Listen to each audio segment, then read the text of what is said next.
আমরা সবাই নামাজি হয়ে যাই, এক ওয়াক্ত নামাজ ছাড়েন না, এক ওয়াক্ত নামাজ কাজা করবেন না, এক ওয়াক্ত নামাজ কাজা করবেন না। বাবা লাগেন, ভাই লাগেন, স্টেজে আসেন, পায়ে ধরতে বলেন, তাও ধরতে রাজি আছে। নামাজ ছাড়েন না, দুনিয়ার সব কিছুর সাথে আপোষ করেন, নামাজের সাথে আপোষ করেন না, এক ওয়াক্ত নামাজ ছাড়েন না। বিশ্বাস করেন, নামাজ যদি আপনি ছেড়ে দেন, আল্লাহ আপনি নামাজ ছেড়ে দিলে আর কবে আপনি আল্লাহরে রাজি করবেন বলেন? আমি আপনাদের সামনে 15টা উপকারিতা বলবো নামাজের। কয়টা? একটু মন দিয়ে শুনেন। 1 নাম্বার, আবু দাউদ শরীফের 4986 নাম্বার হাদিস। নবীজির এক সাহাবা, উনি বলেন, ইনতলাক্তু আনা ওয়া আবি ইলা সিহরিন লানা মিনাল আনসার। আমি আর আমার বাবা আনসারি শ্বশুর বাড়িতে গেলাম। নাউদুহু, আমার আনসারি শ্বশুর, ওই শ্বশুরকে আমি দেখতে গেলাম, অসুস্থ শ্বশুরকে সুস্থতা করার জন্য গেলাম, সেবা শুশ্রূষা করার জন্য গেলাম। যাওয়ার পর তার সামনে আমরা বসা। হাদরাতিস সালাহ, নামাজের সময় যখন হয়ে যায়, আমরা সুস্থ মানুষ অসুস্থ মানুষের সামনে বলা, এক একজন এক এক কথা বলতেছি আমরা। নামাজের সময় যখন হয়ে যায়, আমার শ্বশুর পরিবারের কাউকে ডাক দিয়ে বললেন, ইতুনি বিল ওযু, ওযুর পানি আনো। অসুস্থ ব্যক্তি, উনি বলতেছে ওযুর পানি আনো। লিউসাল্লিয়া ফাস্তারিহা, ওযুর পানি আনো, ওযু করে আমি নামাজ আদায় করে প্রশান্তি অর্জন করতে চাই। কে বলতেছে? সুস্থরা না অসুস্থ ব্যক্তি? তো উনি বলেন, ফানকারনা যালিকা আলাই। আমরা তাকে বললাম, আরে আপনি এই মুহূর্তে নামাজ তো একটু বিলম্বে পড়লেও সমস্যা নেই, আপনি তো অসুস্থ। সাহাবা জবাব দিলেন, নামাজের সময় আর বিলম্ব করতে পারি না। সাহাবা বললেন, আমি আল্লাহ নবীকে বলতে শুনলাম, আল্লাহ নবী হযরতে বেলালকে বলছে, বেলাল কুম, তুমি দাঁড়াও, ফাকিম, আযান দাও, ইকামত দাও, ফারিহনা বিসসালাত। আযান ইকামতের মাধ্যমে নামাজ দাঁড়ানোর ব্যবস্থা করো, নামাজের মাধ্যমে আমাদেরকে প্রশান্ত হওয়ার ব্যবস্থা করে দাও। নবীজি বললেন, নামাজের মাধ্যমে আমাদেরকে শান্তির ব্যবস্থা করো। বেলাল তুমি আযান দাও, আর আযান দিলে নামাজ পড়বো, নামাজের মাধ্যমে শান্তির ব্যবস্থা করো। এখন আমি আপনাদেরকে বলি, আমার নবী বলছেন নামাজে শান্তি, আমি আপনি মানুষরা বলছি অন্য কোথাও শান্তি। মানুষের কথা মানবো না আমাদের নবীজির কথা মানবো? তাহলে নামাজের মাধ্যমে আমরা শান্তি অর্জন করার চেষ্টা করবো। আল্লাহ তৌফিক দান করেন। আজকে আপনাদের সবার থেকে আমি একটা কথা নিব, আগে হাদিসটা বলি এরপর কথাটা নিব। আবু দাউদ শরীফের 1319 নাম্বার হাদিস। আন্না নবিয়্য সাল্লাল্লাহু আলাইহি ওয়াসাল্লাম কানা ইযা হাযাবাহু আমরুন, আল্লাহ নবীর যখন কোনো পেরেশানি আসতো, ফাজা ইলাস সালাত, দ্রুত নামাজের দিকে দৌড়ায় যাইতেন, অথবা আরেক বর্ণনায় সাল্লা, নবী নামাজের মধ্যে দাঁড়ায় যাইতেন। হাদিসের মাধ্যমে আমরা ওষুধ শিখতে পারলাম, যখনই আমাদের কোনো পেরেশানি আছে, প্রথমে কোনো আলেমকে বলবো না, ইমামকে বলবো না, খতিবকে বলবো না, মাকে বলবো না, বাবাকে বলবো না, পীর সাহেবকে বলবো না। পেরেশানি আসছে, আমার নবী সর্বপ্রথম নামাজে দাঁড়াইছে। আমাদের প্রথম কাজ পেরেশানি আসার পর কি করা? এরপর বলেন, নামাজ আগে পড়েন 2 রাকাত নফল, অথবা যত রাকাত পারেন পড়েন, পড়ে আল্লাহরে বলার পর ইমাম সাহেবরে বলেন, খতিব সাহেবরে বলেন, মারে বলেন, বাবারে বলেন, প্রথমে বিষয়টা আল্লাহর সাথে শেয়ার করেন। সুবহানাল্লাহ। এটা আমাদের নবীজি আমাদেরকে শিখিয়ে দিয়েছেন। আমাদের নবীজি কোনো পেরেশানিতে পড়ছে তো সর্বপ্রথম নামাজ পড়ছে। আমি আপনাদের সবার কাছে জানতে চাই, বলেন আমাদের যেই কোনো পেরেশানি, ব্যবসায়ী পেরেশানি, মেয়েটা বিয়ে দিচ্ছে দেরি হচ্ছে, এই পেরেশানি, যেই কোনো পেরেশানি, বলেন সর্বপ্রথম আমরা কি করব? নামাজ পড়ব। আল্লাহ আমাদেরকে তৌফিক দান করেন। এ হলো 1 নাম্বার, নামাজ শান্তি। 2 নাম্বার, নামাজের উপকারিতা।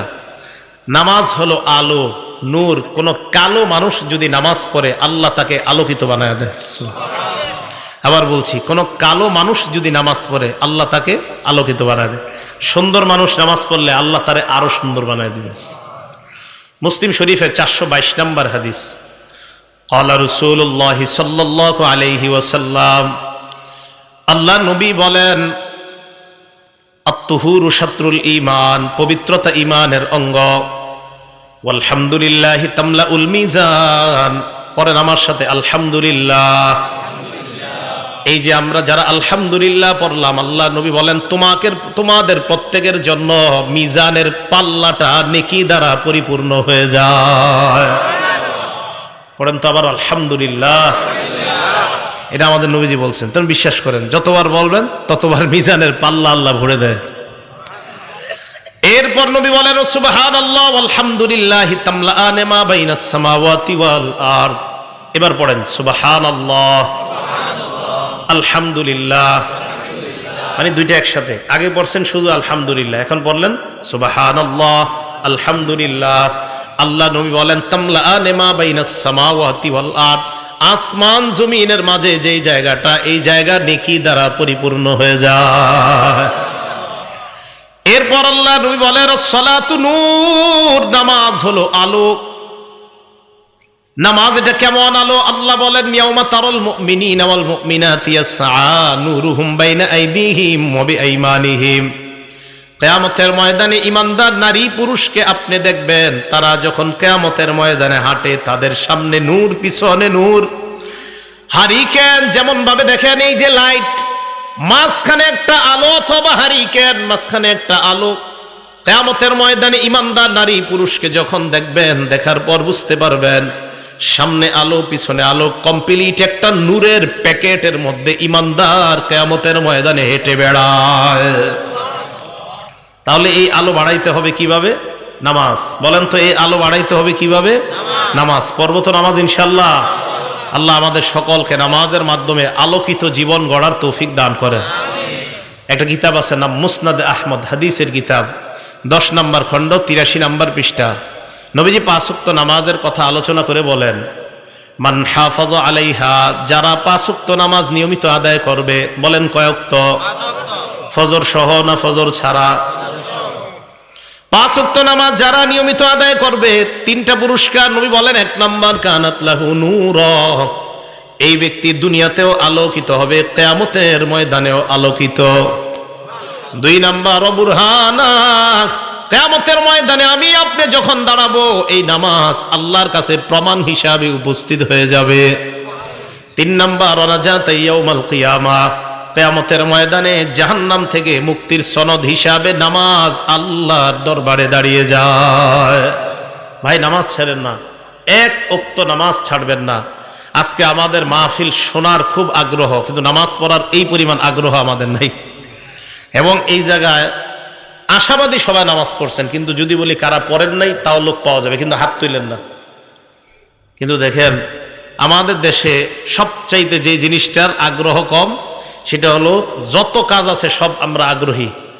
হুজুর মিষ্টি বিলান আগ্রহী আছি, জিলাপি বিলান আগ্রহী, বিরিয়ানি দেন আগ্রহী, সিন্নি দেন আগ্রহী, মাহফিল করেন আগ্রহী, মাহফিলে টাকা দিব আগ্রহী, শুধুমাত্র নামাজে দেখেন না। আল্লাহ আমাদের সকলকে নিয়মিত নামাজ পড়ার তৌফিক দান করেন। পানি দিও। তাহলে যে ব্যক্তি নামাজ আদায় করবে, ওই ব্যক্তির জন্য নামাজ জাহান্নাম থেকে মুক্তির সনদ হয়ে যাবে। আল্লাহ আমাদের সকলকে নামাজ পড়ার তৌফিক দান করেন। 3 নাম্বার নামাজের উপকারিতা, এই কথাটা ভালোভাবে শোনেন। হাদিসের কিতাবের নাম সহিহুল জামে, হাদিস নাম্বার 2573 নাম্বার হাদিস। ক্বালা রাসূলুল্লাহ সাল্লাল্লাহু আলাইহি ওয়াসাল্লাম, আল্লাহ নবী বলেন আউয়ালু মা ইউহাসাবু বিহিল আবদু ইয়াউমাল কিয়ামাতিস সালাহ, কিয়ামতের ময়দানে সর্বপ্রথম আপনার ইবাদতের মধ্যে নামাজের হিসাব হবে। আল্লাহ নবী বলেন ফাইন সলাহাত, নামাজ যদি আপনার সঠিক হয়, সলাহা সাইরু আমালি, অন্যান্য আমলগুলা সঠিক। আবার বলছি, ওয়া ইন ফাসাদাত, নামাজ যদি আপনার অশুদ্ধ হয়ে যায়, ফাসাদাত সাইরু আমালিহি, আপনার অন্যান্য আমল সব অশুদ্ধ বলে বিবেচিত হবে। কিয়ামতের ময়দানে আপনার সর্বপ্রথম হিসাব হবে নামাজের। ইবাদতের ক্ষেত্রে আপনার নামাজ যদি শুদ্ধ হয়, অন্যান্যগুলা একটু ভুল টুল থাকলেও আল্লাহ শুদ্ধ করে দিবেন। কিন্তু আপনার যদি নামাজই অশুদ্ধ হয়ে যায় কিয়ামতের মাঠে, না বান্দা নামাজ পড়তো না, দাবি করতো আমি নবীরে মহব্বত করি, 300 বার দুরূদ পড়ে ডেলি, কয়বার? দুরূদ শরীফ পড়া ভালো না খারাপ? ভালো, কিন্তু নামাজ পড়ে না। উনি বলে যে আমি, আমার ভিতরে নবীর প্রেম আছে, কিন্তু নামাজ পড়ে না। তো এই লোক কিয়ামতের ময়দানে সর্বপ্রথম নামাজের হিসাব হবে। নামাজ যদি শুদ্ধ হয়, তার সব শুদ্ধ। আল্লাহ আমাদেরকে প্রতিনিয়ত 5 ওয়াক্ত নামাজ পড়ার তৌফিক দান করেন। নামাজ পড়বে নিয়মিত 5 ওয়াক্ত, আল্লাহ নিজ জিম্মায় তাকে জান্নাতে প্রবেশ করাবেন। দলিল আবু দাউদ শরীফ কিতাবের নাম, হাদিস নাম্বার 1420 নাম্বার হাদিস। ক্বালা রাসূলুল্লাহ সাল্লাল্লাহু আলাইহি ওয়াসাল্লাম, আল্লাহ নবী বলেন খামসু সালাওয়াত কাতাবাহুন্নাল্লাহু আলাল ইবাদ, 5 ওয়াক্ত নামাজ বান্দাদের উপর আল্লাহ ফরজ করেছেন। মান জাআ বিহিন্না, যেই ব্যক্তি 5 ওয়াক্ত নামাজ নিয়মিত আদায় করবে, লাম ইউদাইয়্যি মিনহুন্না শাইআ, 1 ওয়াক্ত নামাজও নষ্ট করবে না, ইস্তিগফাফান বিহাক্কিহিন্না, নামাজের প্রতি অবহেলা অবজ্ঞা করে 1 ওয়াক্ত নামাজও নষ্ট করবে না। অবহেলা অবজ্ঞা কাকে বলা হয় ভালো করে শুনেন। আপনার বিবি আপনাকে বলল যাও নামাজে যাও, আপনি বললেন বারবার তুমি পেট পেট কইরো না, এত বেডের করবা না, বিবি আপনারে নামাজ যাইতে কয়, আপনি কোন আর থামো তো, এই যে থামো তো বললেন মানে অবজ্ঞা অবহেলা নামাজ। কোন আলেম আপনাকে নামাজের দাওয়াত দিল, আপনি বললেন আরে যান এত লেকচার দিয়েন না, জানতো মানে অবজ্ঞা অবহেলা। তাবলিগের লোকেরা আপনারা দাওয়াত দিতে গেছে, তা আপনি তখন বললেন কি আর জানতো প্রত্যেক সোমবার আইসা খালি ডিস্টার্ব করেন, মানে গাছের 3 সোমবার বা শুক্রবার এত জ্বালান কিনলে গে, তার মানে নামাজের প্রতি আপনার অবহেলা অবজ্ঞা। বিসমিল্লাহ, আল্লাহুম্মা লাকাল হামদু ওয়া লাকাশ শুকরু। নামাজের প্রতি যদি আপনার অবহেলা থাকে অবজ্ঞা থাকে তাহলে কিন্তু খুব অবস্থা খারাপ হয়ে যাবে। নবীজি বলেন 5 ওয়াক্ত নামাজ যারা আদায় করবে অবহেলা অবজ্ঞা করবে না 1 ওয়াক্ত নামাজের ব্যাপারে। ফজর নামাজের সময় কোন মুসলমান এই কথা বলবে না থুর এই নামাজটা না হইলে কি হইতো, 4 ওয়াক্ত তো ঠিক আছে, ফজরটা না হইলে কি হইতো, অবহেলা এমন কেউ বলবে না। 5 ওয়াক্ত নামাজ যারা নিয়মিত আদায় করবে, কানা লাহু আহদুন ইনদাল্লাহি আইয়ুদখিলাহুল জান্নাহ, আল্লাহর ওয়াদা 5 ওয়াক্ত নামাজ করে আমার কাছে তুমি আসো, আমি নিজ জিম্মায় তোমাকে জান্নাতের প্রবেশ করায়া দিব। নামাজ নিয়ে কবরে যান, আপনার কবর আলোকিত হবে। নামাজ ছাড়া কবরে যান না, ঝামেলায় পড়বেন। নামাজ ছাড়া কবরে গেলে মাটি 2 পাশ থেকে আপনাকে এমন ভাবে চাপ দিবে আপনার এই বুকের হাড্ডিগুলা একটা আরেকটার ভিতরে ঢুকবে। নামাজ ছাড়া কবরে যান না ভাইও, নামাজ ছাড়া কবরে যান না। আল্লাহ আমাদের সকলকে 5 ওয়াক্ত নামাজ পড়ার তৌফিক দান করেন। উপকারিতা নাম্বার 5, আমারে আপনারে আল্লাহ সৃষ্টি করছে অস্থিরতা দিয়া, অস্থিরতা। সূরা মাআরিজের 19 থেকে 23 নম্বর আয়াতে আল্লাহ বলেন ইন্নাল ইনসানা খুলিকা হালুআ, মানুষকে সৃষ্টি করা হয়েছে অস্থির করে, মানুষ সৃষ্টিগতভাবে অস্থির, মানুষ জন্মগতভাবে তার মধ্যে অস্থিরতা কাজ করে।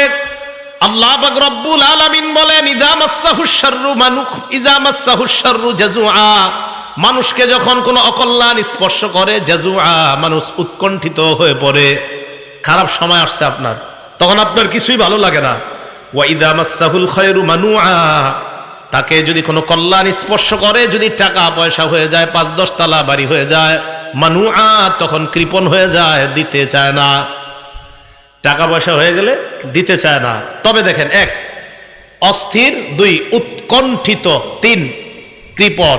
আল্লাহ বলেন ইল্লাল মুসাল্লিন আল্লাযীনা আলা সালাতিহিম দাঈমুন, যারা নিয়মিত নামাজ আদায় করে তাদের মাঝে এই 3টা স্বভাব থাকবে না। নামাজি যদি টাকাওয়ালা হয়, নামাজি যদি অর্থওয়ালা হয়, নামাজি যদি টাকাওয়ালা কোটি কোটি টাকার মালিক হয়ে যায়, আল্লাহ বলেন তার মধ্যে অস্থিরতা কাজ করবে না, উৎকণ্ঠা ভাব কাজ করবে না। যাকাত আদায় করলে কোনো ক্ষতি হওয়ার চিন্তা তার মধ্যে থাকবে না, কারণ সে নিয়মিত নামাজ পড়ে। নামাজ যে ব্যক্তি নিয়মিত পড়বে তার 1 কোটি টাকা যাকাত যদি আসে সে চিন্তা করবে না যাকাত আসছে, আল্লাহ টাকা দিছে, 1 কোটি টাকা যাকাত আসছে, তো কি হয়েছে 1 কোটি আমি দিয়ে দিব। কে যে নিয়মিত নামাজ পড়বে তার মধ্যে এই পেরেশানিও আসবে না, 1 কোটি টাকা এটা নামাজের ভিতরে এটা আসবে না।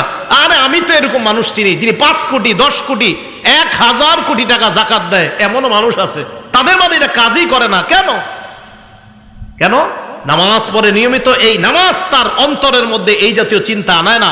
1 কোটি টাকা তুমি যাকাত দিয়ে দিবা, এই চিন্তা তার মাঝে আসে না। কেন? সে জানে যে আল্লাহ আমারে দিছে, যাকাত আসছে, দিয়ে দিব আমি, বাস, এটা টেনশনের কি আছে। তাহলে নামাজি ব্যক্তি অস্থিরতা কাজ করে না তার মধ্যে। আল্লাহ আমাদের সকলকে নিয়মিত নামাজ পড়ার তৌফিক দান করেন। 6 নাম্বার, ইন্নাস সালাতা তানহা আনিল ফাহশাই ওয়াল মুনকার, যে ব্যক্তি নামাজ নিয়মিত আদায় করে অশ্লীলতা অপছন্দনীয় কাজ থেকে নামাজ তাকে হেফাজত করে নেয়। এটা একটু বুঝেন।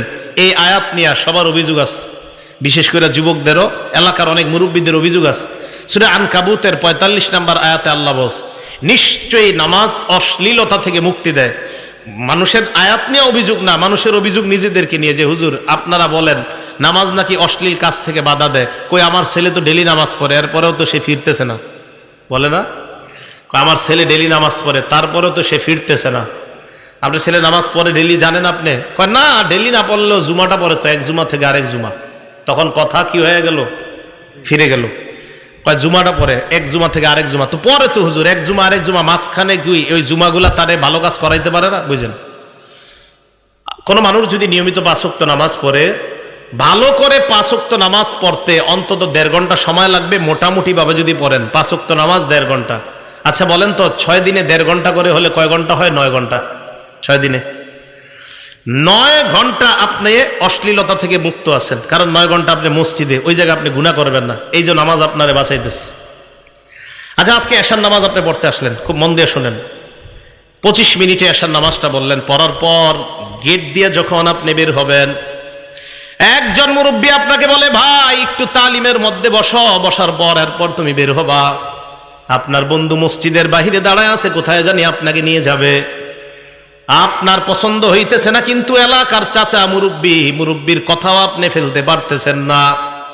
এই চিন্তায় আপনি তালিমের মধ্যে বসে গেলেন। বসে যাওয়ার পর আপনার মন না চাইতেও আপনি আরো 25 মিনিট বসলেন, নামাজ পড়লেন 25 মিনিট, আপনার মন না চাইলেও তালিমে বসলেন 25, কত হলো? দরজা দিয়ে বের হওয়ার সময় ইমাম সাহেবের সাথে সাক্ষাৎ, আরে আব্দুর রহমান তুমি আজকে এতক্ষণ মসজিদে, কেমন আছো, কি অবস্থা? বন্ধু কিন্তু বাইরে দাঁড়ায় আছে। হুজুর ভালো তো। ইমাম সাহেব আরো 10 মিনিট নসিহত করছে, কয় ঘন্টা হয়ে গেল? এই 1 ঘন্টা কিন্তু আপনি চাইলেও গুনাহ করতে পারেন নাই। নামাজ আপনাকে অশ্লীলতা থেকে বাধা দেয়।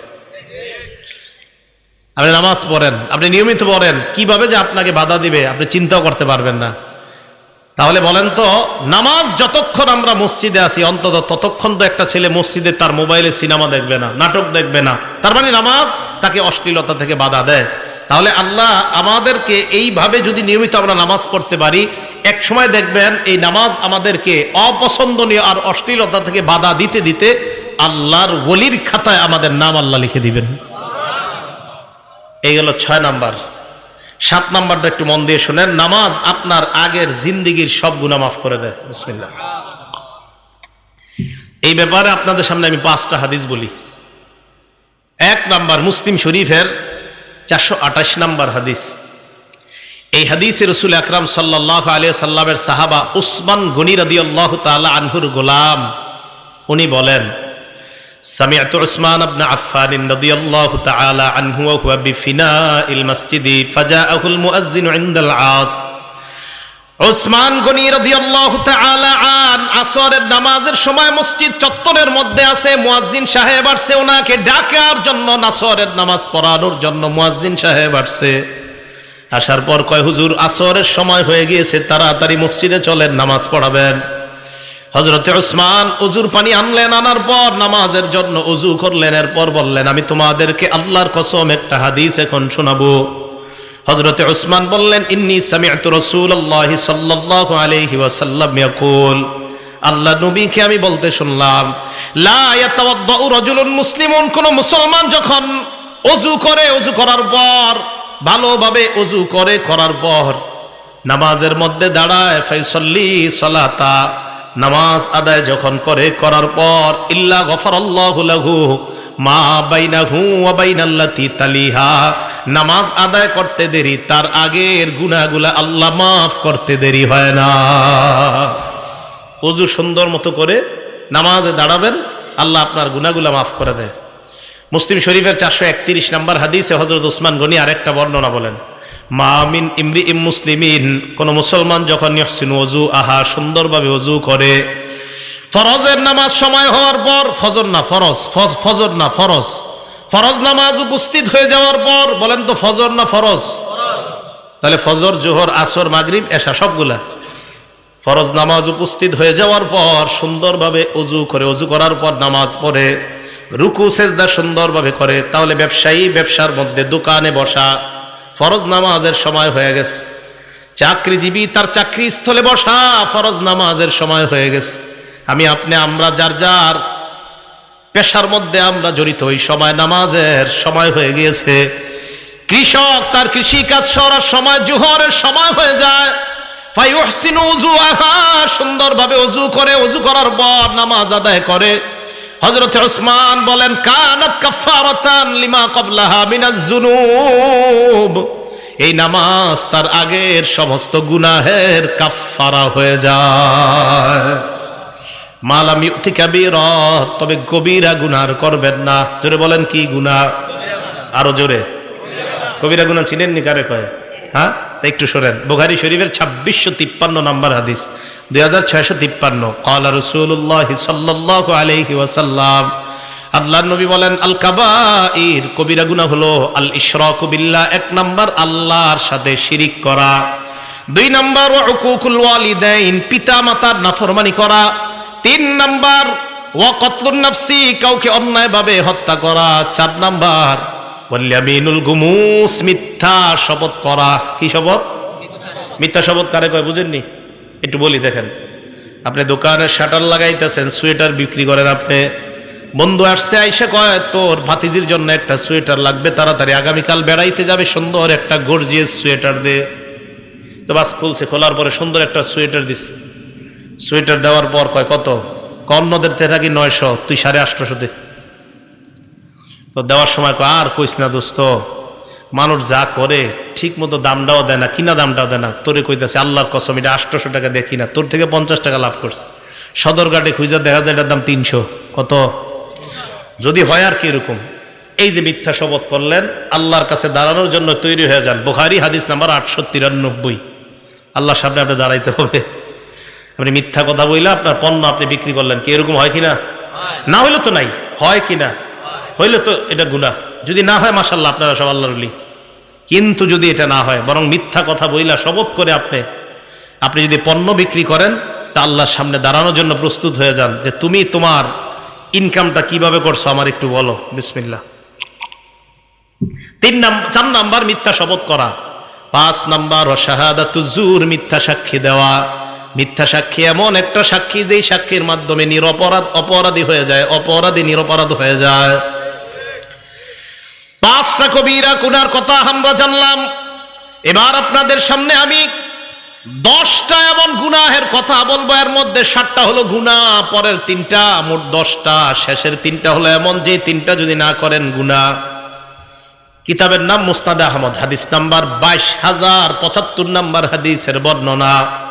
মুআজ ইবনে জাবাল রাদিয়াল্লাহু তাআলা আনহুর বর্ণনা। তিনি বলেন আওসানি রাসূলুল্লাহ বিআশারি কালিমাত, আল্লাহ নবী আমাকে 10টা উপদেশ দিয়েছে। গণবেন, বলেন নবীজি কয়টা উপদেশ দিয়েছে?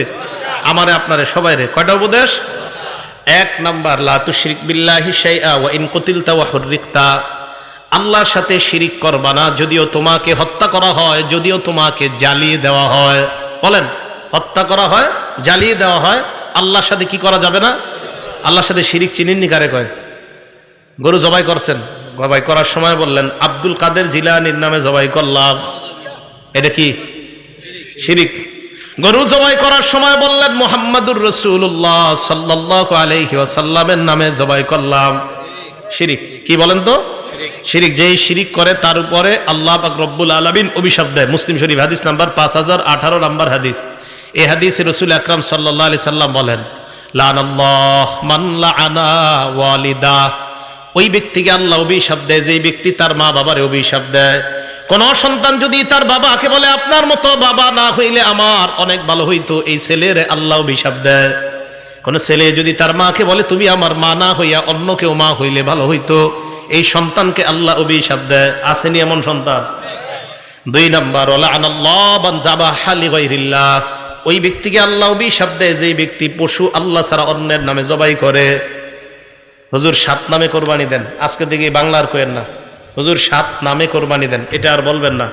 হুজুর 3 নামে কোরবানি দেন, আর বলবেন না। বলেন আমার সাথে 7 জনের পক্ষ থেকে, সবাই বলেন 7 জনের পক্ষ থেকে, 3 জনের পক্ষ থেকে, 4 জনের পক্ষ থেকে, আল্লাহর নামে। তাহলে 7 নামে না 7 জনের পক্ষ থেকে? নামে কার? এই ভুলগুলা কোরবানির সময় আর করেন না। একজনে ছুরি নিয়ে দাঁড়ায় দেখো হুজুর 7 নামে, আর বললেন না এটা হুজুর 7 জনের পক্ষ থেকে আল্লাহর নামে। মনে থাকবে তো? তো যেই ব্যক্তি আল্লাহ ছাড়া অন্য কারণে জবাই করে তার উপরে আল্লাহ অভিশাপ দেয়। 3 নাম্বার ওয়ালাআনাল্লাহ মান গায়্যারা মানারাল আরদি, দেখেন তো এই অপরাধটা আপনাদের মাঝে আছে কিনা। যেই ব্যক্তি জমিন, অন্যের জমিন নিজের কবজায় নিয়ে নেওয়ার পর বলে ক্রয় সূত্রে এই জমির মালিক আরিফ বিন হাবিব আছে। অন্যের জমিন সামান্য, এই সামান্য একটু জমিন যদি আপনার আয়াত্তে নিয়ে বাস লিখে দিয়েছেন ক্রয় সূত্রে এই জমির মালিক হাজি মোহাম্মদ মক, তার উপর আল্লাহ অভিশাপ দিতে থাকে। আল্লাহ 24 ঘন্টা তার উপর অভিশাপ চলতে থাকে। সে হজ করছে 50 বার, কয়বার? এই হজ করা অবস্থা অভিশাপ চলতেছে, আরেকজনের জমি মেয়েরা হজ করতেছে। এগুলো 3 নাম্বার। 4 নাম্বার ওলা আল্লাহ মান আওয়া মুহদিসা, যে ব্যক্তি কোন বেদাতিকে আশ্রয় দেয় ওই ব্যক্তিকে আল্লাহ অভিশাপ দেয়। আপনাদের এলাকায় সালাগাই দিয়ে এক ব্যক্তি ঘুরতেছে, হঠাৎ আপনারা মনে করলেন লোকটা সালাগাই দিয়ে কেন হাঁটতেছে, মনে হয় ভিতরে কিছু আছে। চিন্তা ভাবনা কইরা তারা আপনারা পীর বানায়া দিয়ে এলাকার মধ্যে খানকা খুইলা দিলেন। আল্লাহ নবী কয় তোমার উপর আল্লাহ 24 ঘন্টা অভিশাপ দেয়, কারণ তুমি কেন বাটপারকে জায়গা দিলা। তাহলে শিরিক করা যাবে না। আবার আসেন আগের জায়গায় নবীর 10 উপদেশ মনে আসেনি, ওখান থেকে এই হাদিসে আসলাম। 1 নাম্বার, আল্লাহর সাথে শিরিক করবা না, যদিও তোমাকে হত্যা করা হয়, যদিও তোমাকে জ্বালিয়ে দেওয়া হয়। 2 নাম্বার, ওয়ালা তা'আক্কারনা ওয়ালিদাইক ওয়া ইন আমারাকা আন তাখরুজা মিন মালিকা ওয়া আহলিকা, তোমার মা বাবা যদি তোমাকে সম্পদ থেকে আলাদা করে দেয়, তোমাকে যদি ত্যায্য করে দেয়, মা বাবার নাফরমানি করবা না। ঘর থেকে বের করে দিছে, সম্পদ থেকে বের করে দিছে, তুই পাবি না সম্পদ, এরপরেও মা বাবার সাথে নাফরমানি করা যাবে না।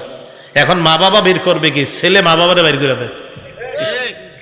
2 নাম্বার, তোমার মা বাবা যদি তোমাকে সম্পদ থেকে বের করে দেয়, ত্যায্য করে দেয়, তাও তুমি তোমার মা বাবার কি করবা না? নাফরমানি করবা না।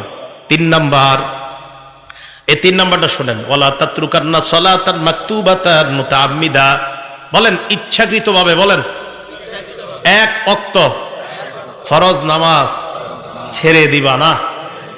নবীজি বলেন ইচ্ছাকৃতভাবে 1 ওয়াক্ত ফরজ নামাজ ছেড়ে দিবা না। ফাইন্না মান তারাকা সালাতান মাকতুবাতান মুতাআম্মিদান, কেউ যদি 1 ওয়াক্ত ফরজ নামাজ ইচ্ছাকৃতভাবে ছেড়ে দেয়, ফাকাদ বারিআত মিনহু জিম্মাতুল্লাহ, আল্লাহর জিম্মা তার থেকে উঠে যায়, ওই বান্দার দায়িত্ব আর আল্লাহ নেয় না। যা তোর যা মন চায় কর। 1 ওয়াক্ত ফরজ নামাজ যদি কেউ, সবাই মন দিয়ে শোনেন, 1 ওয়াক্ত ফরজ নামাজ যদি কেউ ইচ্ছাকৃতভাবে ছেড়ে দেয়, তার থেকে আল্লাহ জিম্মা উঠায় নেয়, তোমার যা মন চায় করো, আমি তোমার দায়িত্ব নিচ্ছি না। ভাই কথাটা খুব খুব খুব কঠিন কথা, বালিশে মাথা লাগায় চিন্তা করেন। 1 ওয়াক্ত নামাজ ইচ্ছাকৃতভাবে ছেড়ে দিলে আল্লাহ কষ্ট পায় আপনার উপর, আল্লাহ রাগান্বিত হয়। যা তোর যা মন চায় কর, তুমি দুনিয়ার সব পারলা, আর আমার জন্য নামাজটা পড়ার সময় তোমার যত অজুহাত, আমার কাপড় ঠিক নাই, আমার এই কাজ আছে, সেই কাজ আছে। মুসলমান দুনিয়ার সব করতে পারে, নামাজের সময় হাজারো অজুহাত দাঁড় করায়। তো নবীজি বলছেন 1 ওয়াক্ত নামাজ যদি কেউ ইচ্ছাকৃতভাবে ছেড়ে দেয়, তার থেকে আল্লাহর যে একটা দায়িত্ব আছে এই বান্দার জন্য উঠে যায়। তো যা মন চায় কর। তাহলে 3 নাম্বার, ওয়াদা করা যায় 1 ওয়াক্ত নামাজ ইচ্ছাকৃতভাবে স্বেচ্ছায় সজ্ঞানে আর ছাড়বো না ইনশাআল্লাহ, আল্লাহ কবুল করেন। 4 নাম্বার, আল্লাহ নবী বলেন ওয়ালা তাশরাবান্না খামরা, মদ পান করবা না, গাঁজা খাইবা না, চিপায় চুপায় ইয়াবা টানবা না। কি টানবা না? ইয়াবা, গাঁজা। চিপা চুপায় বৈশা গাঁজা টানা যাবে না, ইয়াবা টানা যাবে না, মদ পান করা যাবে না। ফাইন্নাহু রাসু কুল্লি ফাহিশা, মাদক সমস্ত অশ্লীলতার দরজা খুলে দেয়। 5 নাম্বার, ইয়াকা ওয়াল মাসিয়া, গুনাহ থেকে বাঁচো, নাফরমানি থেকে বাঁচো। ফাইন্না বিল মাসিয়াতি হাল্লা সাখাতুল্লাহ, নাফরমানির মাধ্যমে আল্লাহর গজব দুনিয়াতে নেমে আসে। নাফরমানির কারণে আল্লাহর গজব দুনিয়াতে আসে। আমাদের বাংলাদেশের লোকেরা কি কয় জানেন? আল্লাহ আপনি করোনা না, আরো বেশি কিছু দেন, এরপরে আমরা নাফরমানি ছাড়বো না। আরো ভয়ঙ্কর কিছু দেন, আপনি যা মন চায় দেন, নাফরমানি ছাড়বো না।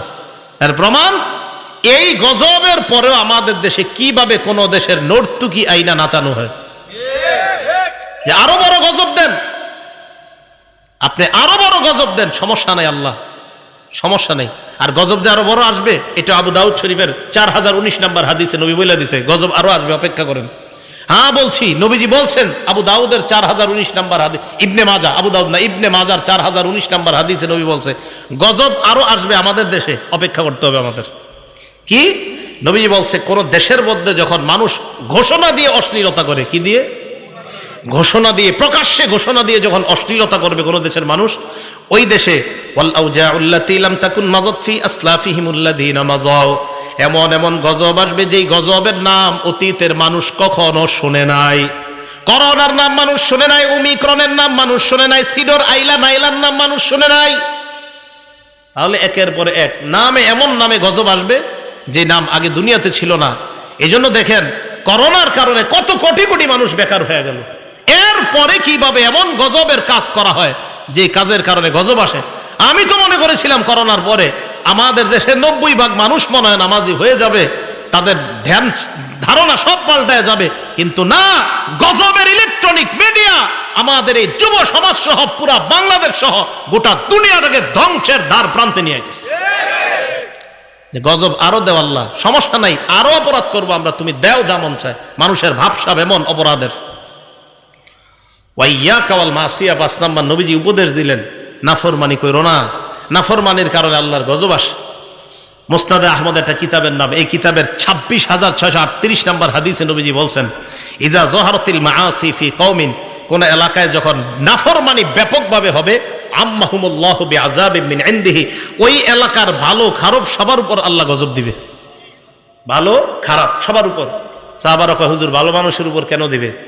নবীজি বলেন, গজব আসবে যখন ভালো খারাপ দেখবে না, সবার উপর আসবে গজব। করোনায় ভালো মানুষ মারা গেছে না? ভালো মানুষও মারা গেছে, তাহলে গজব আসবে সবার উপর। নবীজি বলেন, কিয়ামতের ময়দানে ভালো মানুষগুলাকে আল্লাহ আলাদা করে জান্নাত দিয়ে দিবেন। তো বলতেছিলাম 5 নাম্বার উপদেশ, নাফরমানি থেকে বাঁচো। 6 নাম্বার, ওয়া ইয়্যাকা ওয়াল ফিরার মিনাজ জাহফি ওয়া ইন হালাকান নাস, জিহাদের ময়দানে সবাই যদি ধ্বংস হয়ে যায়, তুমি জিহাদের ময়দান থেকে পলায়ন করবা না। 7 নাম্বার, ইযা আসাবান নাস মাউতুন, কোন এলাকার মধ্যে যদি মহামারী লেগে যায়, ওয়া আনতা ফীহিম ফাসবুত, ওই এলাকার মধ্যে যদি তুমি থাকো, ওই এলাকা থেকে পালাবা না, ওই এলাকার মধ্যে তুমি অবস্থান করো। কোন এলাকায় মহামারী লাগছে, ওই এলাকা থেকে তুমি পালাও না, সেখানেই থাকো। বিসমিল্লাহ।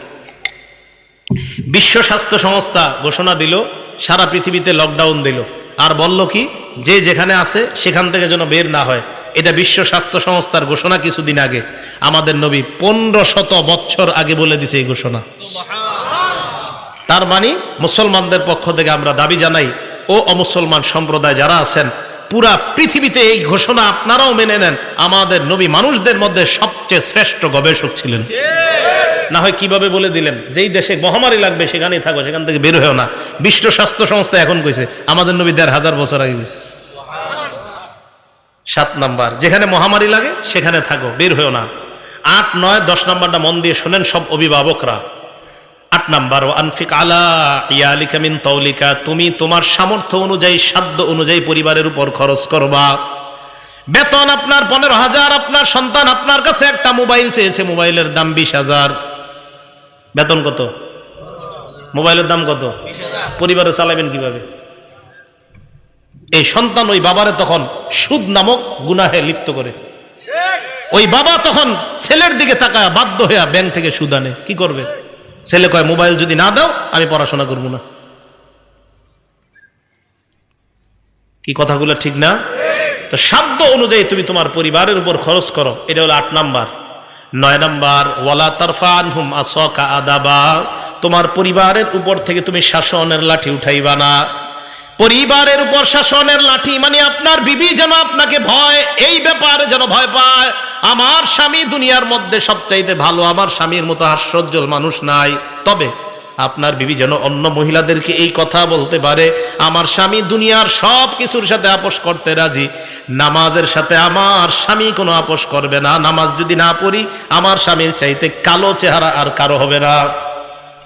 বিবি আপনাকে নিয়ে যেন এটা বলতে পারে যে আমার স্বামী সব ছাড় দিবে, আমাকে বলবে, একটু হাসি ঠাট্টা সব মানবে, কিন্তু নামাজ পড়বো না, আমার স্বামী আমার এই ছাড় দিবে না। এই ভয় প্রত্যেক বিবির মধ্যে যেন আপনার ব্যাপারে থাকে, এটা শাসনের লাঠি। আপনার ছেলে মেয়েগুলা যেন ফজরের সময় কয়, এই তাড়াতাড়ি ওঠ, আব্বা কিন্তু লাঠি নিয়ে আসতেছে, এই আব্বা রাগ হয়ে যাবে, আরে আব্বা গালি দিবে, বকা দিবে। দেখেন এখন আমাদের মাঝে না এই শ্রদ্ধাগুলো আর নাই। হ্যাঁ, আগে আমরা দেখেন, ওনারা আপনারা যারা আছেন 10 বছর আগেও, 15 বছর আগেও, আপনার বয়স যদিও 25-30, একটা ভয় কাজ করতো, এই আরে আব্বা রাগ করতেছে, ওঠ তাড়াতাড়ি ওঠ, ফজরের নামাজে চল। তার মানে বাবার প্রতি সন্তানদের একটা ভয়, এটা শ্রদ্ধা থেকে এই ভয়টা কাজ করতো।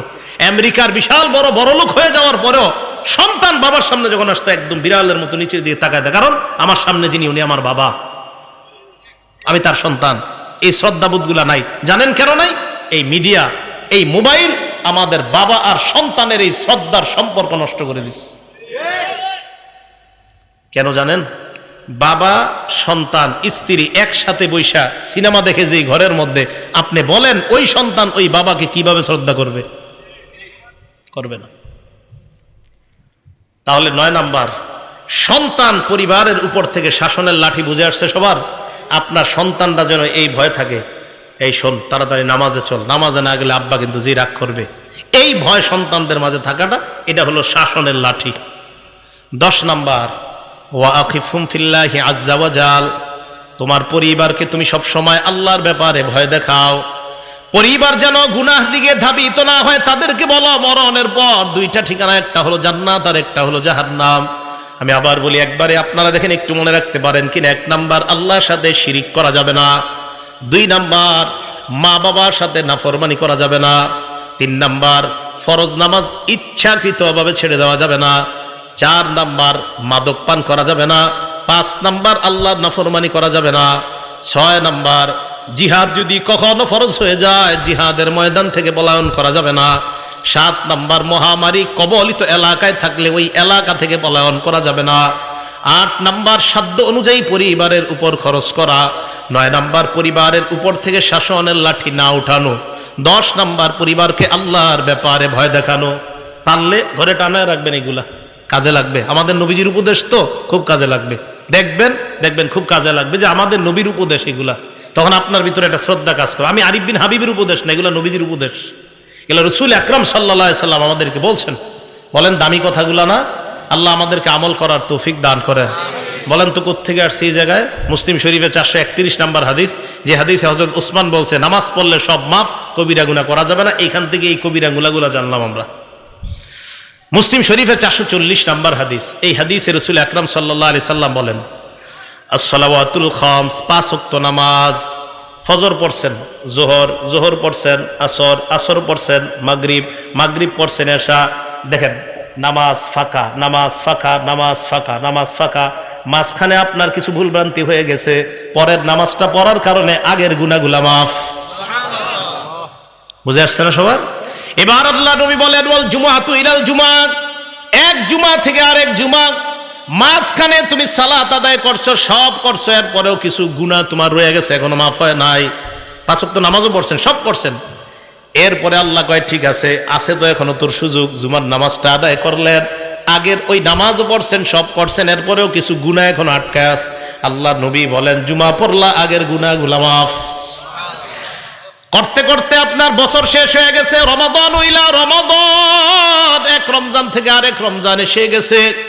মাঝখানে আপনি নামাজ ছাড়েন নাই, জুমাও ছাড়েন নাই, সব আপনি করছেন, এরপরে আপনার কিছু অপরাধ এখনো জুইলাস। নামাজ পড়ছেন, অপরাধ তো অনেক মাফ হয়েছে, জুমা পড়ছেন মাফ হয়েছে, কিন্তু এখনো কিছু আছে। আল্লাহ নবী কয় রমজান মাস পাইলা, সুন্দরভাবে রমজান আদায় করো, আগের 1 বছরের সব মাফ। মুকাফফিরাতুন মা বাইনাহুন্না, আগের যা আছে সব মাফ। রমজানটা সুন্দরভাবে কাটানোর তৌফিক দান করেন। মুসলিম শরীফের 1409 নম্বর হাদিস। এই হাদিসে রাসূল আকরাম সাল্লাল্লাহু আলাইহি সাল্লাম বলেন, মাসালুস সালাওয়াতিল খামসি কামাসালি নাহরিন জারিন গামরিন আলা বাবি আহাদিকুম ইয়াগতাসিলু ফীহি কুল্লা ইয়াউমিন 5 মাররাত।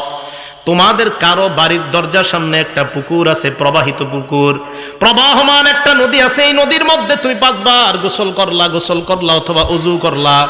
বলেন তো আমরা যদি আমাদের ঘরের সামনে একটা নদীর মধ্যে 5 বার গোসল করি, শরীরে ময়লা থাকবে? নবী বলেন 5 ওয়াক্ত সালাত তুমি আদায় করে নাও, তোমার জিন্দেগীর গুনাহগুলা ওই ময়লার মতো আল্লাহ ধুয়ে মুছে সাফ করে দেয়। আচ্ছা, আরেকটা বর্ণনা আপনাদের শোনাই। নাম ফাতহুল বারি, 4 নম্বর খণ্ড, 344 নম্বর পৃষ্ঠা। তবে এই ফাতহুল বারির লেখকের নাম ইবনে রজব। আব্দুল্লাহ ইবনে মাসউদ রাদিয়াল্লাহু তাআলা আনহু বলেন, তাহতারিকুনা, গুনাহের আগুনে তোমরা জ্বলতেছো। ফাইদা সাল্লাইতুমুল ফাজরা, ফজর নামাজ যখন তুমি পড়লা, গসালাতহা, তোমার জিন্দেগীর এই গুনাহ নামক ছাইগুলা ফজরের নামাজ ধুয়ে মুছে সাফ করে দেয়। সাফ। এবার কি করে দেখেন, সুম্মা তানামুনা, এরপর তোমরা ঘুমাইবা। ঘুমানোর পর ফালা ইউক্তাবু আলাইকুম হাত্তা তাস্তাইখিজুন, ঘুমানোর পর তোমরা ফজর নামাজের আগ পর্যন্ত ঘুমাইলা। উঠার পর ফজরের সালাত আদায় করলা, আর তোমার আমল নামায় কোনো গুনাহ লেখা হয় না। কেন লেখা হয় না জানুনি? তুমি এশা পড়লা, উইঠা আবার ফজর পড়লা, মাঝখানে ঘুমাইলা, এই ঘুমের মধ্যে তুমি কাটাইলা, আল্লাহ তোমাকে ইবাদতের মধ্যে গণ্য করে নেয়।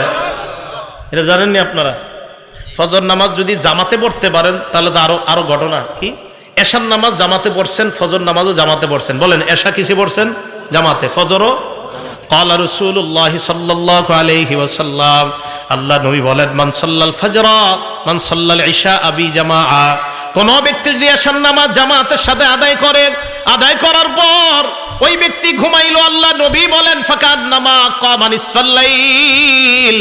হাত উঠানো দরকার নাই। আজকে যারা যারা এশার নামাজ জামাতের সাথে আদায় করছেন, আপনারা একটু পরে ঘুমায় যাবেন, আল্লাহ নবী কয় এশার নামাজ জামাতে আদায় করছেন, অর্ধেক রাত দাঁড়ায় দাঁড়ায় ইবাদত করলে যেই সওয়াব, আপনি ঘুমের মধ্যে ওই সওয়াব পেয়ে যাবেন। এরপর আপনি উঠা ফজরের নামাজ জামাতে আদায় করলেন, বলেন ইনশাআল্লাহ। আগামীকাল যদি আপনারা সবাই ফজরের নামাজটা জামাতে আদায় করেন, নবী বলেন ফাকাদ নামাজ সাল্লাল লাইলা কুল্লাহ, সারা রাত নামাজের সওয়াব পেয়ে যাবেন। মুসলিম শরীফের হাদিস, 1377 নম্বর হাদিস। তাহলে নামাজ যদি আমরা পড়ি, এশা পড়ে যদি ঘুমাই আর উঠা যদি ফজর পড়ি, বলেন ঘুমও ইবাদতে গণ্য করে নিবেন কে? আল্লাহ। কি পড়বো তো ইনশাআল্লাহ? তাহলে 7 নাম্বার, নামাজ পড়লে গুনাহ মাফ করে দেয় আল্লাহ। 8 নাম্বার, নামাজ পড়লে আমার আপনার মর্যাদা আল্লাহ বাড়ায় দেয়। মুসলিম শরীফের 480 নাম্বার হাদিস। নবীজির গোলাম সাওবান রাদিয়াল্লাহু তাআলা আনহুর কাছে এক ব্যক্তি আসছে।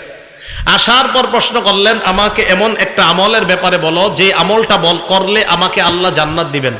3 বার এই প্রশ্ন করছে। 3 বার এই প্রশ্ন করার পর নবীজির গোলাম বললেন, সালতু আন যালিকা নবী সাল্লাল্লাহু আলাইহি ওয়াসাল্লাম, আমি আল্লাহ নবীকে এই প্রশ্নটা করেছিলাম, মর্যাদা কিভাবে বাড়ে। নবীজি জবাব দিলেন, আলাইকা বিকাসরাতিস সুজুদ, তুমি বেশি বেশি সিজদা দিবা, নামাজ যত পড়বা তত তোমার সিজদা হবে। ফাইন্নাকা লা তাসজুদু লিল্লাহি সাজদা, আপনি যখন একটা সিজদা দেন, ইল্লা রাফাকাল্লাহু বিহা দারাজা, এই এক সিজদায় আপনার মর্যাদা বেড়ে যায়। আবার সিজদা দিলেন আপনার গুনাহ মাফ হয়ে যায়। এক সিজদা দিলে মর্যাদাও বাড়ে, গুনাহ মাফ হয়। আরেক সিজদা দিবেন, আবার মর্যাদা বাড়ে, আবার গুনাহ মাফ হয়। এবার আপনাদের কাছে আমি জানতে চাই, নবীর কাছাকাছি জান্নাতে কারা থাকতে চান? আসলে থাকতে চান? হাত নামান। এটা হলো 9 নম্বর উপকারিতা। নামাজ পড়লে নবীর কাছে থাকতে পারবেন। দলিল মুসলিম শরীফের 481 নম্বর হাদিস। নবীজির সাহাবা নাম মনে রাখবেন, রবিআ ইবনে কাব। বলেন কি নাম? রবিআ ইবনে কাব বলেন, কুনতু আবিতু মা রাসূলিল্লাহি সাল্লাল্লাহু আলাইহি ওয়াসাল্লাম, আল্লাহ নবীর সাথে আমি রাত্রি যাপন করলাম। রাতের বেলা আল্লাহ নবীর ওযুর পানি আমি এনে দিলাম, আর নবীর প্রয়োজনীয় জিনিসগুলো আমি এনে দিলাম। নবীকে আমি ওযুর পানি দেওয়ার পর আল্লাহ নবী আমাকে বললেন, সাল, এই মি আমার কাছে কিছু চাও। সাহাবা বলেন, নবীজি আমারে বললেন আমার কাছে কিছু চাও, যা চাইবা তাই দিমু, চাও। সুবহানাল্লাহ। আচ্ছা, আমি আর আপনি হইলে কি চাইতাম বলেন তো? আপনাদের কথা কি? আমি হইলে মনে করতাম যে একটা বাড়ি টাড়ির ব্যবস্থা করে দেন, এরকমই। দেখেন আমাদের নবীজি সাহাবা কত বুদ্ধিমান। উনি বললেন, ইয়া রাসূলুল্লাহ ইন্নী আসআলুকা মুরাফাকাতাকা ফিল জান্নাহ, আমি জান্নাতে আপনার সাথে থাকতে চাই। সুবহানাল্লাহ। এই তুমি কি কও? কয় যে এটাই চাই। নবীজি কয় আওয়া গায়রা যালিকা, এছাড়া আর কিছু চাও না? কয় না, এটাই চাই, আমি জান্নাতে আপনার সাথে থাকতে চাই। নবীজি বললেন, ফাআইন্নী আলা নাফসিকা বিকাসরাতিস সুজুদ, তাহলে বেশি বেশি সিজদা করো, নামাজ পড়ো। যত বেশি নামাজ পড়বা জান্নাতে আমার তত কাছে থাকবা। তাহলে আশেক রাসূল পাওয়া গেল। নামাজ পড়লে আশেক রাসূল, নামাজ বেশি পড়লে তাকে আশেক রাসূল বলা হবে। আবার বলছি, যে যত বেশি নামাজ পড়বে সে তত বেশি নবীকে মহব্বত করবে। যে যত বেশি নামাজ পড়বে সে দাবি করতে পারবে আমি তত বেশি আশেক রাসূল। আর যে নামাজ পড়বে না, নামাজ না পড়ে শুধুমাত্র লাফায় আর চিল্লা চিল্লি করে আর দাবি করে আমি নবীকে মহব্বত করি, সে আশেক রাসূল না আশেকে শয়তান। নামাজ পড়তে হবে, নামাজ ছাড়া যাবে না। আপনি চিন্তা করেন, একদিনও নামাজ পড়ে না, বছরে একটা অনুষ্ঠান করে লাফায় আর আমার ভিতরে নবীর প্রেম আছে। আরে তাহলে বলেন তো, আশেকে রাসূল কি নামাজ ছেড়ে দিলে হবে না নামাজ পড়লে? নবীজির কাছে থাকা যাবে নামাজ ছাড়লে না পড়লে? আমি এটা যে মানি, আমার মন চাই এই হাদিসটা আমি পুরো বাংলাদেশের ঘরে ঘরে গিয়ে বলি যে নামাজ পড়লে আশেক রাসূল হয়, নামাজ না পড়লে হয় না। এই যে নবী বলছেন, মুসলিম শরীফের 481 নম্বর হাদিসে নবী বলছেন যে তুমি যত সিজদা করবা জান্নাতে আমার তত কাছে থাকবা। আমি আপনি বলতেছি না, নবীর প্রেম যত থাকবে তত জান্নাতে। নামাজ পড়ি আর না পড়ি, নাউজুবিল্লাহ, আমার নবী কয় না, যত বেশি নামাজ পড়বা তত বেশি তোমার মাঝে আমার মহব্বত পয়দা হবে, আর তুমি তত কাছে আমার জান্নাতে থাকবে। নবী বলে একটা, আমি আপনি স্লোগান দিয়ে আর একটা, কিভাবে হবে? এগুলো 9 নম্বর কথা, নামাজের উপকারিতা। যত বেশি নামাজ তত নবীর কাছে জান্নাতে। 10 নম্বর, আপনারা আজকে এশার নামাজে হাইটা হাইটা মসজিদে গেছেন কারা? দেখি এইবার হাত তোলেন, সমস্যা নেই। হাইটা হাইটা গেছেন না মসজিদে? হাত নামান। হাইটা যারা মসজিদে গেছেন, মুসলিম শরীফের 1407 নম্বর হাদিস, ক্বালা রাসূলুল্লাহ সাল্লাল্লাহু আলাইহি ওয়াসাল্লাম, আল্লাহ নবী বলেন, মান তাতাহহারা ফি বাইতিহি, যে ব্যক্তি ঘরে ওযু করে, তাহলে একটা সুন্নত যদি পারেন পালন করেন, পারেন যদি ওযুটা ঘরে করবেন, করার পর এরপর আপনি ঘর থেকে বের হলেন, এই যে দরজা দিয়ে এই যে বাহিরে পাটা রাখছেন, মসজিদে যাবেন, কানাত খতওয়াতা, আপনার 2 পা 2 ভাগ হবে আল্লাহর কাছে। কিভাবে? প্রথম আপনি পাটা রাখলেন, তাহুত্তু খতিয়া, পা রাখার সাথে সাথে আপনার গুনাহ মাফ। এরপর আল উখরা তারফাউ দারজা, আরেকটা পা রাখলেন, আপনার মর্যাদা বাড়ছে। তাহলে নামাজের দিকে যদি আপনি যান, সুম্মা মাশা ইলা বাইতিম মিন বুয়ুতিল্লাহ, আপনি যদি ওযু করার পর আল্লাহর কোন ঘরের দিকে রওনা করেন, 1 পা ফালাইবেন গুনাহ মাফ, আর 1 পা ফালাইবেন মর্যাদা বেড়ে যায়। তাহলে যত বেশি হাইটা মসজিদে যাবেন তত সওয়াব।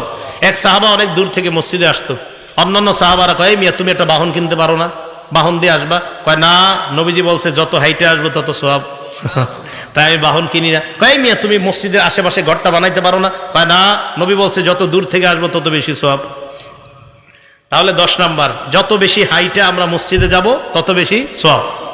11 নাম্বার, মসজিদে সকাল সন্ধ্যা কয়বার যাই আমরা? বলেন কয়বার যাই? 5 বার। বুখারী শরীফের 662 কত হয়? 600। আমি আবার এটা করাই প্রত্যেক মাহফিলে, এটি বলাই কেন জানে? চা স্টলের সামনে আমরা গীবত শেখাত না করে এমনি ঘুমু। হুজুর কালকে 662 কইছে, কয় কি? কয় বুখারী শরীফের 662 নাম্বার। মানে আমি চাইতেছি আমাদের মুসলমানদের কথাবার্তাগুলো এরকম হয়ে যাক, চা স্টলের সামনে বৈশা গীবত শেখায়তের পরিবর্তে এগুলা হোক, যে বুখারী শরীফের হুজুর শিখাইছে 3-3-3-1 3331 নাম্বার হাদিস। কই জায়গায় কি কইছে? কই জায়গা বলছে ইস্তাউসু বিন নিসা, মহিলাদেরকে খালি ওয়াজ করো, পিটাইও না, খালি ওয়াজ করো, ওয়াজ করো। সুবহানাল্লাহ। আবু দাউদ শরীফের 3-3-1 3331 নাম্বার হাদিস। কইতে সুন্দর লাগে না কথাগুলা? ওইখানে আবার কি কইছে? কই জায়গায় বলছে এমন একটা সময় আসবে, যে সময় সবাই মিছিল দিয়া সুদ খাবে, কেউ বাকি থাকবে না। ডাইরেক্ট যদিও না খায়, সুদের হাওয়া সবার গায়ে লাগবে, নবীজি বলছেন এরকম।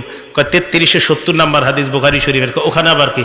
ওখানে নবী দুরূদ শিখাই দিয়েছে। কোন দুরূদ? কয় যেটা নামাজে পড়ি। সুবহানাল্লাহ। আল্লাহুম্মা সাল্লি আলা মুহাম্মাদি ওয়া আলা আলি মুহাম্মাদ। এই বিষয়গুলো আমি চাইতেছি মুসলমানদের মুখে মুখে চা স্টলের সামনে এইগুলো আলোচনা হোক, গীবত শেখায়ত না হোক। তো বলতেছিলাম বুখারী শরীফের 662 কত হয়? 600। বলেন না একটু, আমরা আলোচনা করি। 662 কত হয়? 662। এই হাদিসে রাসূল আকরাম সাল্লাল্লাহু আলাইহি সাল্লাম বলেন, মান গাদা ইলাল মসজিদি ওয়া রাহা, কোন ব্যক্তি যখন সকাল সন্ধ্যা মসজিদে যায়, আ'আদাল্লাহু লাহু নুজুলাহু মিনাল জান্নাতি কুল্লামা গাদা আও রাহা, যতবার মসজিদে যায় ততবার তার জন্য জান্নাতে মেহমানদারি প্রস্তুত হয়ে যায়। পেট রেডি করেন তাড়াতাড়ি খাওয়ার জন্য। কি পরিমাণ খাইবেন দেখি জান্নাতে গিয়ে। যতবার মসজিদে যাবেন ততবার মেহমানদারি। তাহলে আমরা যতবার মসজিদে যাচ্ছি চিন্তা করেন কি পরিমাণ খানা আল্লাহ আমাদের জন্য রেডি করে রাখছে। এগুলো 11 নম্বর ফজিলত নামাজের, যে যতবার নামাজে যাবেন ততবার জান্নাতে মেহমানদারি। 12 নম্বর ফজিলত। আচ্ছা, নামাজ পড়ার পর আপনারা অনেকে বসে থাকেন না মসজিদে? সুবহানাল্লাহ, আলহামদুলিল্লাহ, লা ইলাহা ইল্লাল্লাহ, আল্লাহু আকবার, বসে বসে তাসবিহ পড়েন। আপনি তাসবিহ পড়েন না, কিচ্ছু করেন না, এমনি বসে রয়েছেন নামাজ পড়ে। আল্লাহ বসে রয়েছেন মসজিদের এক কোনায়, ওযু অবস্থায় বসে রয়েছেন, বসে বসে ঘুমাইতেছেন, ওযু অবস্থায় বসে বসে ঘুমাইতেছেন, বসে রয়েছেন, কোনো কাজ করতেছেন না। নবীজি সাল্লাল্লাহু আলাইহি সাল্লাম বলেন, বুখারী শরীফের 2119 নাম্বার হাদিস, 2119, 2119, ঠিক না? 2119, 2119। এই হাদিসে রাসূল আকরাম সাল্লাল্লাহু আলাইহি সাল্লাম বলেন, আল মালাইকাতু তুসাল্লি আলা আহাদিকুম মা দামা ফি মুসাল্লাহু আল্লাযী ইউসাল্লি ফীহি।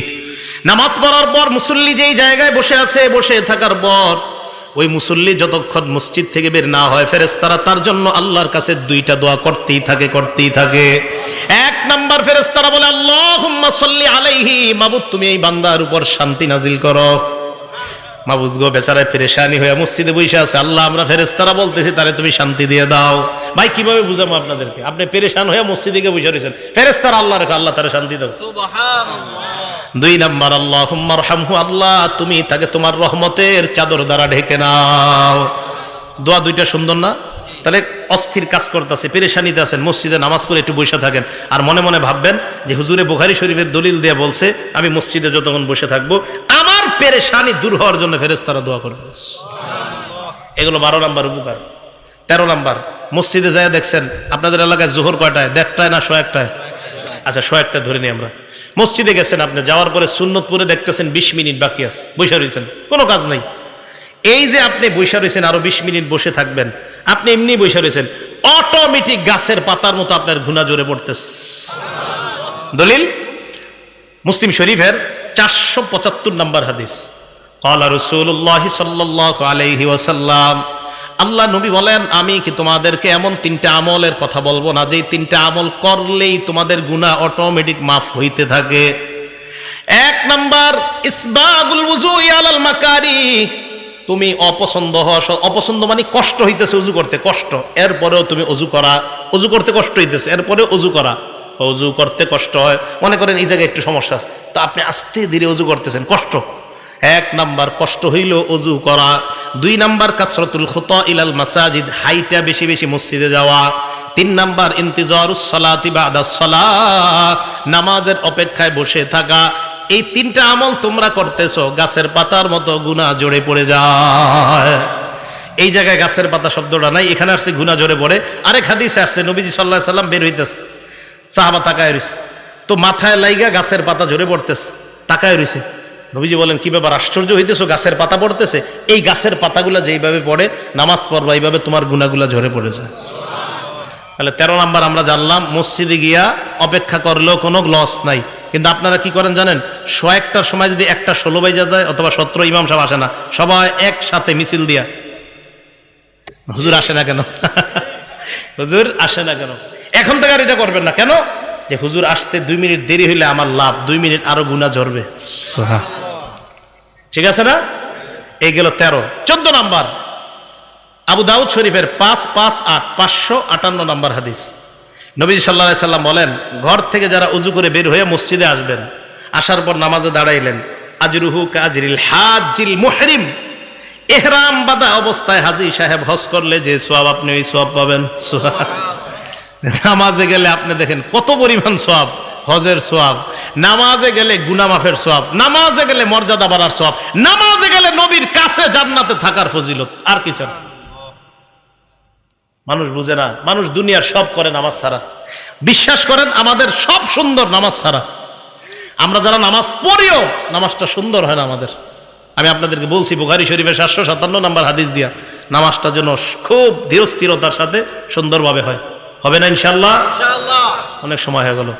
15 নাম্বার উপকারিতা, এটা কিতাব আছে আল জামিউস সগীর বা সহিহুল জামে 445 নাম্বার হাদিস। এই হাদিসে আসছে, দেখেন কি মজার হাদিস। আপনারা যারা মসজিদে নামাজ পড়তে যান, যাওয়ার পর এরপরে বাসায় ফিরে আসার আগ পর্যন্ত, কানাফিস সালাতি হাত্তা ইয়ারজিআ, বাসায় ফিরে আসার আগ পর্যন্ত ওই ব্যক্তি নামাজে থাকলে যে সওয়াব, বাসায় যাওয়ার আগ পর্যন্ত অন্য গুনাহ করেন না, এদিক সেদিক টিভিতে দাঁড়ায়েন না, নামাজে গেছেন আবার বাসায় চলে গেছেন, আল্লাহ আপনাকে বাসায় যাওয়ার আগ পর্যন্ত সওয়াব দিতেই থাকে। লস আছে? নাই। আল্লাহ পাক রব্বুল আলামিন যে কথাগুলো শুনলাম বললাম, আমাদেরকে আমল করার তৌফিক দান করেন। আপনারা কম মানুষ হওয়া সত্ত্বেও আমি আলোচনা অনেক বেশি করছি, অথচ আমি অনেক মানুষের মাঝেও 65 মিনিটের বেশি আলোচনা করি না, কিন্তু কেন জানি করে ফেলছি। আল্লাহ পাক রব্বুল আলামিন আমাদের সকলকে যা শুনলাম বললাম, ভাইও আমরা নামাজি হয়ে যাই। আজকে একজন নামাজি হয়ে যান, মানুষ কম বেশি কোনো ব্যাপার না, একজন নামাজি হয়ে যান, মাহফিল কবুল, মাহফিল কবুল হয়ে যাবে। নামাজি হয়ে যান, মাহফিল কবুল। নামাজি হয়ে গেলে মাহফিল কবুল। 1 লক্ষ মাহফিলের মাঝে শ্রোতা, 1 লক্ষের মাঝে যদি 5 জন নামাজি নতুন করে হয়, ওই মাহফিল কবুল। কিন্তু 1 লক্ষ মানুষ হয়ে যদি একটা মানুষও নামাজি না হয়, একটা মানুষ নতুন করে যদি সুদ না ছাড়ে, একটা মানুষ যদি ওই মাহফিল হেদায়েত না হয়, তো বলেন সে মাহফিলের কি মূল্যটা থাকে? এজন্য ভাই, এই মাদ্রাসা কর্তৃপক্ষ মাহফিলের আয়োজনটা করছে, অন্তত আপনারা যে মাহফিলের আয়োজন কেন এই নিয়তে আয়োজন করা হয়, মানুষ যেন হেদায়েতি কিছু কথা শোনে। আমি আমার আমলের জন্য আপনাদেরকে কিছু কথা বললাম। আমি নামাজের ওয়াজটা যখন আমার নিজের মধ্যে বেশি প্রয়োজন, তখন নামাজের ওয়াজ করা। আমরা যারা সফর করি, সফরের মাঝে দেখা যায় আমাদের নামাজ একটু দেরি হয়ে যায়, কষ্ট লাগে, আহারে অনেক সময় জ্যামে পড়ে থাকার কারণে তখন দেখা যায় জামাতে নামাজ পড়া হয় না। কত নিয়ত করছি আজকে এশার নামাজটা জামাতে পড়বো, বিশ্বাস করেন এক জায়গায় দাঁড়াইছি, দাঁড়ানোর পর দেখলাম নামাজটা শেষ হয়ে গেছে। এরপরে আসলাম আপনাদের ওইদিকে একটা মসজিদ, ওখানেও দিকে নামাজ শেষ। আরেক জায়গায় থামাইলাম, ওখানেও নামাজ শেষ। ভাবলাম 15তে জামাত, গিয়ে দেখি না ওই জায়গায় জামাত হয়ে গেছে 8টায়। আরেক জায়গায় ভাবলাম 15তে জামাত, এখানে এসে দেখি না ওখানে 8টায় হয়ে গেছে। আরেক জায়গায় ভাবলাম ওখানে গিয়ে 15তে পাবো, সেখানে আসতে আসতে 8:30 বেজে গেছে। তো এইভাবে দেখেন সফরের মধ্যে অনেক সময় এইগুলা মেনটেন করা কষ্টকর হয়ে যায়। তো আমি চিন্তা করলাম এরকম হইতেছে কেন, মানে নামাজের ওয়াজ করা দরকার। তাই আজকে আপনাদের সামনে নামাজের ওয়াজ করলাম, আমার মাঝেও নামাজের গুরুত্বটা যেন বেড়ে যায়। কেন জামাত পাইলাম না, কেন জামাত পাইলাম না? নিশ্চিত কোনো অবহেলা আছে, তাই জামাত পাইনি। অবহেলা না থাকলে আল্লাহ পাওয়াই দিত। কোনো সমস্যা আছে অবশ্যই, না হয় অন্য দিন তো আমরা পাই, অন্য অন্য জায়গায় তো জামাত পাই, কেন মাঝে মাঝে এরকম পাই না? তো বুঝি যে কোনো গুরুত্বহীনতা, অবহেলা হচ্ছে কোথাও। তাই জন্য আমার দরকার সর্বপ্রথম ভাই আমরা সবাই নামাজি হয়ে যাই। এক ওয়াক্ত নামাজ ছাড়েন না, এক ওয়াক্ত নামাজ কাজা করবেন না, এক ওয়াক্ত নামাজ কাজা করবেন না। বাবা লাগেন, ভাই লাগেন, স্টেজে আসেন, পায়ে ধরতে বলেন তাও ধরতে রাজি আছে। নামাজ ছাড়েন না, দুনিয়ার সব কিছুর সাথে আপোষ করেন, নামাজের সাথে আপোষ করেন না। এক ওয়াক্ত নামাজ ছাড়েন না। বিশ্বাস করেন নামাজ যদি আপনি ছেড়ে দেন, আল্লাহ আপনি নামাজ ছেড়ে দিলে আর কবে আপনি আল্লাহরে রাজি করবেন বলেন? আপনি আল্লাহ, যে আল্লাহ আপনারে বানাইলো, আল্লাহ বললেন 5 ওয়াক্ত নামাজ। দেখেন তাবলিগওয়ালা সাথী ভাইয়েরা দাওয়াত দিতে গেলেই বলে লুঙ্গির একটু সমস্যা আছে, আপনি যান পরে আসতেছে। 7 দিন দাওয়াত দেয়, তাও একই কথা বলে পরে আসতেছে। সব কিছু তার রেডি আছে। একটু ভাবেন তো, আপনার যদি গিয়ে বলতো 1 প্যাকেট বিরিয়ানি দেওয়া হবে, কেউ হাসবেন না? আপনাকে নামাজের কথা না বললে আপনি বলেন একটু পরে আসতেছে। আপনি একটু সত্যি করে বলেন যে আপনাকে একটা বিরিয়ানির কথা যদি বলতো, কাচ্চি দেওয়া হবে 1 প্লেট, ঠিক আপনি চলে আসতেন। তাহলে আপনি 1 প্যাকেট কাচ্চির কাছে আপনার নিজে আনতে পারেন। তো আল্লাহ বলতেছে একটু নামাজে আসো, তখন আপনি কত অজুহাত দাঁড় করান, ভাই একটু দোকানে থাকতে হবে, হুজুর এই সমস্যা আছে, সেই সমস্যা। আজকে থেকে একটা নিয়ত করে ফেলেন, পৃথিবীর সব জায়গায় অজুহাত দাঁড় করালেও নামাজের ক্ষেত্রে কোনো অজুহাত দাঁড় করাবো না। ঠিক আছে না ইনশাল্লাহ? এখন কথা হলো, আজকে তো ওয়াজ করে চলে গেলাম, আপনাদের মাঝে এগুলো থাকবে কিভাবে? মসজিদে নিজেদের মধ্যে নামাজের আলোচনা বেশি করবেন। নিজেদের মাঝে যখন নামাজের আলোচনা বেশি হবে, চা দোকানের সামনে নামাজের আলোচনা বেশি হবে, ক্ষেতের পাশে 2 জন দাঁড়ায় গল্প করতেছেন, যখন নামাজের আলোচনা বেশি হবে, দেখবেন যেই জিনিস আপনার মাঝে কম আমলের ক্ষেত্রে ওইটার আলোচনা বাড়াইয়া দিবেন, আমল শুরু হয়ে যাবে ইনশাআল্লাহ। তো দেখবেন যদি যে আমার মাঝে মনে নামাজের গুরুত্ব একটু কম, তখন নামাজের আলোচনা বেশি আরেকজনের সাথে করবেন। আসেন মুরব্বী, একটু নামাজের ব্যাপারে আপনি আমারে কিছু শিখান, আমি আপনারে কিছু শিখাই। তো দেখবেন নতুন করে নামাজের প্রতি আবার জজবা তৈরি হইতেছে। আল্লাহ পাক রব্বুল আলামিন আমাদের সকলকে, এলাকার নারী পুরুষ সকলকে আল্লাহ 5 ওয়াক্ত নামাজ সময় মতো যেন পড়তে পারে আল্লাহ তৌফিক দান করেন। আমিন। ওয়া আখিরু দাওয়ানা আনিল হামদুলিল্লাহি রাব্বিল আলামিন।